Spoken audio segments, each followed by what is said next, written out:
We have this map that shows how the U.S. would be divided in the event of an emergency, if we can pull that up there. There it is. So this is how the U.S. will be divided into districts. You see 10 of them there.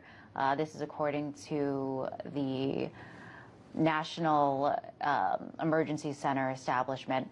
Can you describe what this map is? What exactly does that mean? I mean, it doesn't really make sense in terms of states as we know them. What is this classification system? What are the purposes? It doesn't look like the map that you and I saw in elementary school. Not at all. Effectively, the U.S. has been cordoned off into these different districts.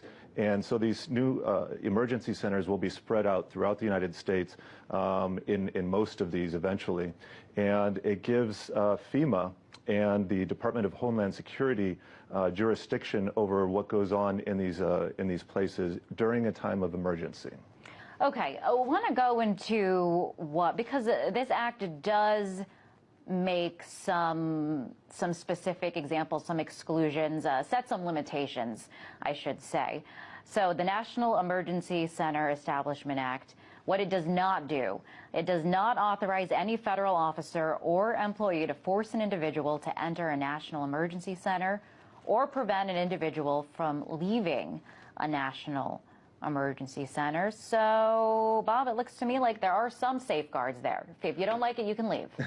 Well, I'd like to think so. And this was actually one of the other things that was changed in this new version of the bill. They added this. But if you read what they're saying, you know, federal officer or federal employee, that doesn't cover members of the military. And since these are going to be installed in decommissioned and existing military bases, you're going to have people from the military there. So I would think they will have people, namely in the military, who would be able to force people to stay there or prevent them from leaving if that is what they want to do. Now, for civil liberty advocates like yourself and others like you that are worried that this could be a precursor to government overreach, what would satisfy your what would make you more comfortable with this piece of legislation, I guess? Do you think that the language in it should be clarified, that it's not so vague so that it could be interpreted and abused? Ideally, it would be withdrawn, but if I were forced to live with it, I would want the restrictions on keeping people in there to extend to the military and, in fact, to anybody, not let the states or even local governments have that ability. Okay. Bob, so we're talking about emergencies, we're talking about disasters, we're talking about chaotic situations where some order hopefully the goal there is to be established. And, you know, some are going to say desperate times call for desperate measures. So doesn't that ring true for natural disasters and cases like that? What do desperate people in the government do in those situations?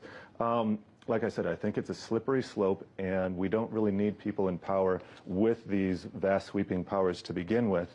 Unfortunately, there's moral hazard involved here, too, where people really don't take care of themselves anymore, or plan for these emergencies when they have the federal government and other governments ready to step in. And we saw what a great job happened in Sandy and in Katrina. So, like I said, moral hazard.